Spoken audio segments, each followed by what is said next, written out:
بسم اللہ الرحمن الرحیم الحمدللہ رب العالمین والصلاة والسلام علی سید الانبیاء والمرسلین قال النبی صلی اللہ علیہ وآلہ وسلم انا خاتم النبیین لا نبی بعدی صدق اللہ العظیم۔ ناظرین گرامی قدر، آپ کا میزبان محمد ابو بکر آپ کی خدمت میں حاضر ہے اور آپ دیکھ رہے ہیں ٹائمز ناؤ۔ ناظرین، ہم اکثر یہ دعا کیا کرتے ہیں کہ اللہ تبارک و تعالی ہمیں صحیح معنوں میں رمضان المبارک گزارنے کی توفیق عطا فرمائے۔ صحیح معنوں میں ہم کیسے رمضان المبارک کو گزار سکتے ہیں، اس کے لیے ہمیں علماء کی اشد ضرورت رہتی ہے۔ ہمیں معلوم ہو طہارت کیسے کرنی ہے، ہمیں معلوم ہو نگاہوں کی پاکیزگی کیا ہے، ہمیں معلوم ہو روزے کی اہمیت کیا ہے، پھر جا کر ہم صحیح معنوں میں رمضان المبارک کو گزار سکتے ہیں اور اللہ تبارک و تعالیٰ کی عبادات کر سکتے ہیں۔ جب ہمیں کسی چیز کا علم نہیں ہوگا، پھر ہم کسی بھی طرح اپنی طرف سے رمضان المبارک کو صحیح معنوں میں نہیں گزار سکتے۔ اس لیے ہمیں ہمیشہ کسی کو کوئی بیماری ہوتی ہے تو وہ ڈاکٹر کے پاس جاتا ہے تاکہ اس بیماری کا حل کیا جا سکے، اس بیماری کو اور اس کا علاج صحیح طریقے سے ہو سکے۔ اسی طرح دین کے جو معاملات ہیں، اس کے لیے ہمیں علماء کے پاس جانا بہت ضروری ہوتا ہے۔ اسی دوران آج ہمارے پاس اسٹوڈیو میں عالم دین مفتی صاحب تشریف لائے ہیں، آئیے ان سے گفتگو کا آغاز کرتے ہیں۔ ناظرین، اس وقت ہمارے ساتھ اسٹوڈیو میں موجود ہیں مفتی حافظ محمد احسن شفیق صدیقی صاحب۔ آئیے ناظرین مفتی صاحب سے گفتگو کا آغاز کرتے ہیں۔ مفتی صاحب، سب سے پہلے تو آپ کو ٹائمز ناؤ کے اسٹوڈیو میں خوش آمدید کہتے ہیں۔ جی، جزاک اللہ۔ اچھا، سنائیں کیسی طبیعت سے تھا؟ الحمدللہ جی، اللہ کا شکر۔ آپ سے الحمدللہ۔ اچھا، رمضان میں کیا آج کل مصروفیات ہیں آپ کی؟ ہمارا چونکہ رمضان میں تھوڑا سا شیڈول ٹف ہوتا ہے، جی، کیونکہ تراویح بھی سنانی ہوتی ہیں، پھر خلاصہ ماشاءاللہ۔ قرآن ہوتا ہے، پھر فجر کے بعد دروس ہوتے ہیں، اور سارا دن یہی سلسلہ چلتا رہتا ہے۔ ماشاءاللہ۔ اچھا مفتی صاحب، سب سے پہلے تو میں آپ سے یہ پوچھنا چاہوں گا کہ آج کل جو نوجوان ہیں ان میں بھی زیادہ مقدار میں بیماری ایک پائی جاتی ہے، اور دوسری طرف اگر دیکھا جائے تو بزرگوں میں یہ کافی زیادہ ہے۔ بعض اوقات لوگ کہتے ہیں کہ یار ہم پیشاب کرتے ہیں تو اس کے بعد ہمیں محسوس ہوتا ہے، یا پھر آ رہے ہوتے ہیں، پیشاب کرنے کے بعد قطرے آ رہے ہوتے ہیں۔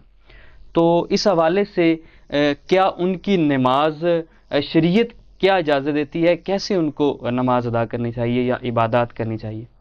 اعوذ باللہ من الشیطان الرجیم، بسم اللہ الرحمن الرحیم، الحمدللہ رب العالمین، والصلاة والسلام علی اشرف الانبیاء والمرسلین، اما بعد۔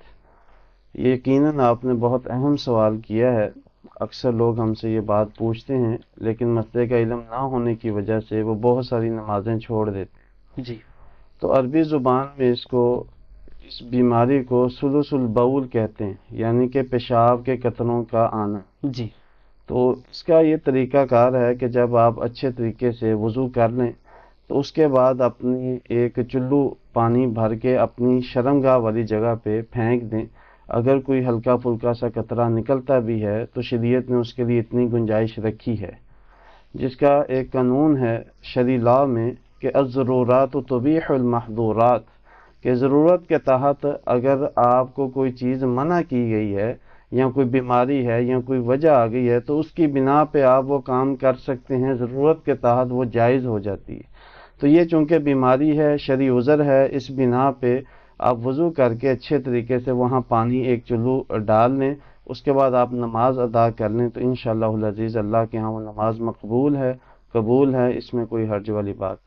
اچھا مفتی صاحب، ایک اور بات ہے کہ بعض اوقات یہ پڑھنے میں آیا ہے کہ ایک درہم کے جتنا ایک درہم ہوتا ہے، آج کل ہم کرے تو جیسے 5 کا سکہ تھا، جی، اس مقدار میں اگر آپ کے قطرے ہیں تو پھر تو ٹھیک ہے، اگر زیادہ ہیں تو پھر بعض لوگ یہ کہتے ہیں کہ اس کو کپڑے چینج کرنے چاہیے۔ کیا اس سے زیادہ ہو تو پھر بھی شریعت یہی اجازت دیتی ہے؟ دیکھیں، قطرات کا معنی یہی ہے کہ تھوڑے تھوڑے قطرے، تھوڑا تھوڑا آنا۔ جی، تو یہ ایک بیماری ہے، اس کا تو پہلے علاج کروایا جائے، ڈاکٹر سے مشورہ کیا جائے جی، کہ اس کا علاج کیا ہے۔ جی، جی، اس کے بعد جو ہے تھوڑا تھوڑا آنا، اس پہ شریعت نے اتنی سختی نہیں رکھی. اگر زیادہ مقدار میں نکلتا ہے، جی جیسے بزرگوں کی آپ نے بات جی کی کہ وہ جی جی بیٹھ کے جب اٹھتے ہیں تو کافی ہوں مقدار میں اگر نکل جائے تو اس سے پھر وضو کافی حد تک جو ہے وہ ٹوٹ جاتا ہے. ان ہوں کو چاہیے کہ دوبارہ وضو بنائیں اور پھر وہ اپنی نماز ادا کریں. جی. اچھا مفتی صاحب، دوسری سوال کی طرف آتا ہوں کہ بعض اوقات آج کل جوان لوگ ہیں تو غسل فرض ہو جاتا ہے. آیا غسل فرض ہو گیا ہے اور آگے روزے کا جو وقت ہے وہ بھی بہت کم ہے، ان کو غسل کرنے کے بعد روزہ رکھنا چاہیے یا پھر روزہ رکھ کر وہ غسل کر سکتے ہیں؟ دیکھیں رسول اللہ صلی اللہ علیہ وسلم سے یہ چیز ثابت ہے ماشاءاللہ کہ ہمارا دین بہت آسان ہے، سختیاں نہیں کرتا. جی ایک مرتبہ ایسا ہوا کہ رسول اللہ صلی اللہ علیہ وسلم پہ غسل واجب ہو گیا، جی تو وقت بھی کم تھا، تو آپ نے وضو فرما کے سحری کی اور اس کے بعد غسل کیا. جو آپ صلی اللہ علیہ وسلم کی زوجہ مطہرہ ہیں جی وہ بیان فرماتی ہیں کہ آپ صلی اللہ علیہ وسلم نے یہ عمل کیا. تو اس جی میں ہمیں پوری امت کو یہ رخصت مل گئی کہ اگر وقت کم ہو اور سحری فوت ہونے کا خدشہ ہو تو پہلے ان کو چاہیے کہ اچھے طریقے سے وضو کر کے استنجا کر کے اور وضو کر کے وہ سحری کر لیں، اور اس کے بعد وہ غسل جو ان پہ فرض ہو گیا ہے جی وہ کر کے وہ پھر نماز فجر ادا کریں. صحیح. اچھا مفتی صاحب، ایک اور سوال ہے کہ رمضان میں جب ہم روزے رکھتے ہیں اور روزہ افطار کرتے ہیں، اس دوران جو دعائیں پڑھی جاتی ہیں، روزہ رکھنے کی دعا اور روزہ کھولنے کی، افطار کرنے کی دعا، اس میں شریعت کیا حکم دیتی ہے اور کیا اس کا ہونا چاہیے یا نہیں ہونا چاہیے؟ یہ بھی آپ نے بڑا اہم سوال اٹھایا. اکثر یہ ہمارے کیلنڈر جو ہیں اس پہ جی لکھا ہوتا ہے کہ روزہ رکھنے کی یہ دعا ہے اور افطار کی یہ دعا ہے. جی تو روزے کا تعلق اور ہر عمل کا تعلق ہی نیت کے ساتھ ہے، اور نیت کا جو تعلق ہے وہ دل کے ساتھ ہے کہ آپ دل سے ارادہ کرتے ہیں. تو آپ حضرت ام سلمہ رضی اللہ تعالیٰ رضی عنہ کی روایت ہے کہ جب فرضی روزہ رکھنا ہے تو اس کی نیت رات کر کے سو کہ میں نے صبح اٹھ کے فرضی روزہ رکھنا ہے. ٹھیک ہے، ایک تو اس کا تعلق دل کے ساتھ ہے.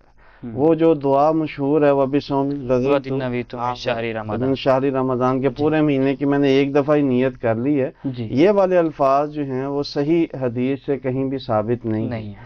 نیت صحیح. کرنا درست ہے، اچھی نیت ہو، پختہ نیت ہو کہ میں نے صبح فرضی روزہ رکھنا ہے. جی. ہاں افطار کے حوالے سے دعا موجود ہے، وہ نبی صلی اللہ علیہ وسلم نے سکھائی ہے. ذهب الظمأ وابتلت العروق وثابت الاجر انشاءاللہ، کہ پیاس چلی گئی ہے اور جو رگیں ہیں وہ تر ہو گئی ہیں جی اور انشاءاللہ اجر ثابت ہو جائے گا. گویا جو آپ نے روزہ رکھا ہے، روزہ کھولتے وقت بسم اللہ پڑھ کے کھجور پانی کھایا ہے، جی اس کے بعد اپنے کھانے کے بعد آپ یہ دعا پڑھیں تو انشاءاللہ یہ رسول اللہ صلی اللہ علیہ وسلم سے ثابت ہے. افطار کے وقت تو ثابت ہے، لیکن سحری کے وقت کوئی دعا جو ہے وہ ثابت نہیں ہے اور نہ ہی سکھائی گئی ہے. جی. یعنی کہ مفتی صاحب ایسا ہے کہ یہ جو دعا ہے اگر نہ پڑھی جائے، نیت تو انسان کی ہوتی ہے کہ میں روزہ کے لیے آیا ہوں، بعض اوقات وہ دعا بھول جاتی ہے اور کھانا شروع کر دیا جاتا ہے، تو اس دوران جو ہے روزہ ہو جائے گا.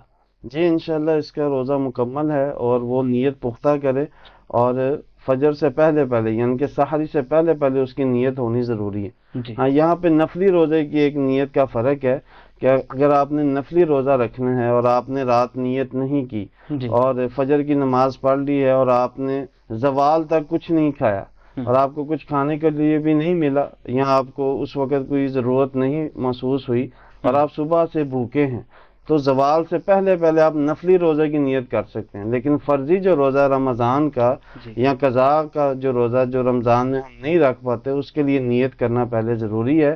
نفلی روزہ کی ہم سورج نکلنے کے بعد بھی زوال سے پہلے پہلے تک نیت کر سکتے. جی. اچھا مفتی صاحب، ایک اور بڑی اہم بات ہے کہ آج کل آپ نے دیکھا ہوگا کہ لوگ صدقہ خیرات کرتے ہیں، جی تو زیادہ تر یہ ہے کہ 5-7 لوگ جاتے ہیں کسی کے گھر راشن دینے کے لیے، جو بھی گھر سے نکلتا ہے اس کو راشن دیا جاتا ہے، پھر اس کی تصاویریں لی جاتی ہیں، بعض اوقات ہماری خواتین بھی نکل آتی ہیں. تو صدقہ خیرات کی شریعت میں کیا حکم ہے؟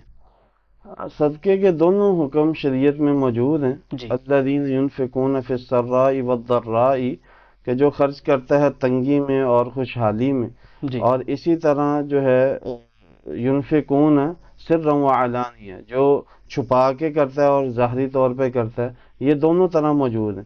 لیکن یہ جو ہمارے ہاں ٹرینڈ ہے یہ درست نہیں ہے، اس میں عزت نفس جو ہیں وہ کافی مجروح ہوتی ہیں۔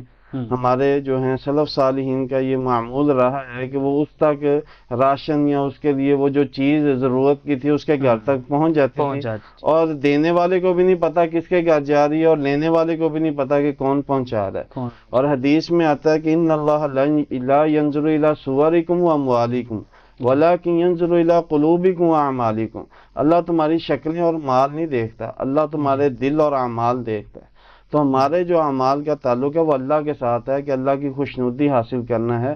تو یہ جو ہمارے ایک ٹرینڈ بن گیا ہے کہ میری جو ہے وہ ٹرینڈنگ میں آ جاؤں اور میری جو واہ واہ اور بلے بلے ہو، یہ نمود و نمائش ہے، یہ ریاکاری ہے، یہ اللہ کو پسند نہیں ہے، اس سے بچنا چاہیے جتنا بھی بچا جا سکتا ہے۔ اور صدقہ و خیرات جو ہے بعض اوقات اعلانیہ طور پہ ظاہری طور پہ اس لیے کیا جاتا ہے کہ جو لوگ پیچھے رہ گئے ہیں اور وہ خرچ نہیں کرتے ان کو ترغیباً ہم یہ کام کرواتے ہیں کہ جی آپ بتائیں آپ کتنا اللہ کے راستے میں دیں۔ تو وہ ایک اور چیز ہے۔ ہاں یہ کہنا میں نے اتنا دے دیا اور اتنے راشن تقسیم کیے، یہ درست نہیں ہے۔ دفاع عامہ کے کام اور ہیں، خدمت خلق اور ہے۔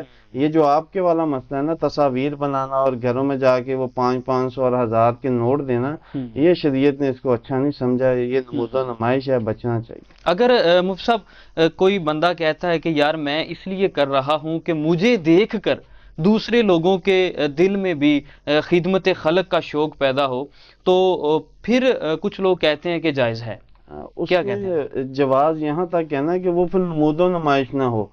جیسے آپ دیکھیں روڈ بلاک ہو جاتے ہیں کہ جی فلاں شخصیت آ رہی ہے، جی کیا کرنے آ رہی، جی وہ راشن تقسیم کرنے آ رہی۔ اب اس کے بعد پھر روڈ بھی بلاک ہیں، لوگوں کو بھی تکلیف ہے، پھر جس کو دینا ہے وہ سب سے زیادہ اذیت میں بیچارہ کہ مجھے چند ہزاروں کی چیز دینی ہے اور میرے خاندان والے بھی دیکھیں گے کہ میں ٹی وی میں آؤں گا یا میری تصاویر بنیں گی۔ تو کافی چیزیں اس میں عزت نفس کی جو مجروح، ہاں ایسا کام ہے کہ وہ شو کرتا ہے کہ وہ اپنے ہی ادارے میں یا اپنی ہی جگہ پہ ہزاروں راشن رکھ دیتا ہے، یا 100 کے یا سینکڑوں یا جتنے بھی اس کی اللہ نے پہنچنے میں رکھے ہیں وہ رکھ لیتا ہے، اور بعد میں لوگوں کے ایک وہ رسید بنا دیتا ہے، جو رسید دے ہی جاتا ہے وہ لے ہی جاتا ہے۔ دیکھنے والے کو ترغیب ہوگی، بجائے اس کے کہ وہ خود پروٹوکول سے جائے اور اپنا ٹائم بھی ضائع کرے اور لوگوں کا بھی۔ اور رمضان اتنا قیمتی ہے جس کا ایک لمحہ اللہ کے ہاں بڑا گراں قدر ہے، تو اس میں یہ جواز یہاں تک ہے کہ لوگوں کو ترغیب انداز ڈفرنٹ ہونا چاہیے۔ جو ہمارے ہاں انداز ہے وہ ذرا زیادہ آگے نکل جاتا ہے، وہ پسندیدہ عمل نہیں ہے۔ جی چلیں مفتی صاحب، پروگرام کا جو وقت ہے وہ اختتام کی طرف پہنچ رہا ہے، آخر میں آپ امت مسلمان کو کیا پیغام دینا چاہیں گے؟ جی اس وقت جو پاکستان اور عرض پاکستان اور عالم اسلام کی صورتحال ہے اور مسئلہ فلسطین ہمارے لیے اس وقت سب سے اہم ہے، جس کو ہم نے 57 ملکوں نے، اسلامی ملکوں نے پیچھے چھوڑا ہوا ہے۔